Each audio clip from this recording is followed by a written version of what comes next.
खरं म्हणजे आदरणीय विलासराव देशमुख साहेब ही काय जादू आहे, योगायोग आहे.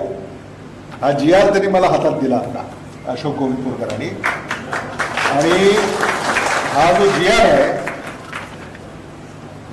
हा GR आहे 2004चा.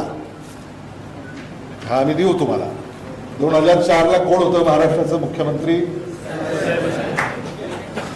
तेव्हा कसे आदरणीय विलासराव देशमुख साहेब आत्ताही आपल्या मदतीला धावून येतात.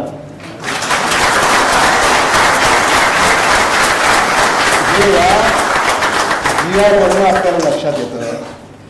आणि त्याच्यामध्ये तुमच्या टिंबर मार्केटचं पण आहे ह्या GR मध्ये. पण हा ट्युशन एरिया जो आहे त्याच्यामध्ये, आणि हे देशपांडे आपल्याला मी देतो, त्याच्यामध्ये त्यांनी असं म्हटलंय, land under industrial zone adjoining to residential zone shall be deemed to be included in residential zone after closure shifting of the existing industries in the land in the industrial zone.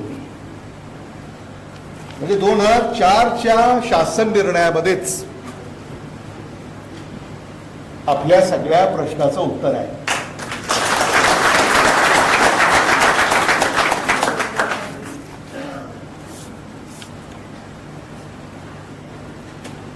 उगाच आपण आदरणीय विलासराव देशमुख साहेबांचं नाव घेत नाही.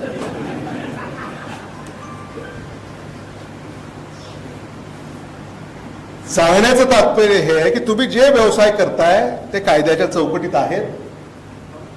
एखादा कागद इकडे तिकडे असू शकतो, तो कागद आपण पुरवला की मग आपल्याला कोणीही हात लावू शकत नाही, कोणीही धक्का लावू शकत नाही.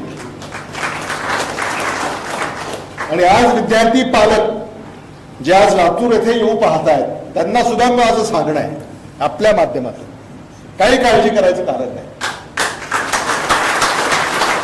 त्यांनी इथे यावं, यानंतर सुद्धा अधिक चांगल्या व्यवस्था आपल्याला त्यांना कशा देता येईल यासाठी आम्ही काम करू.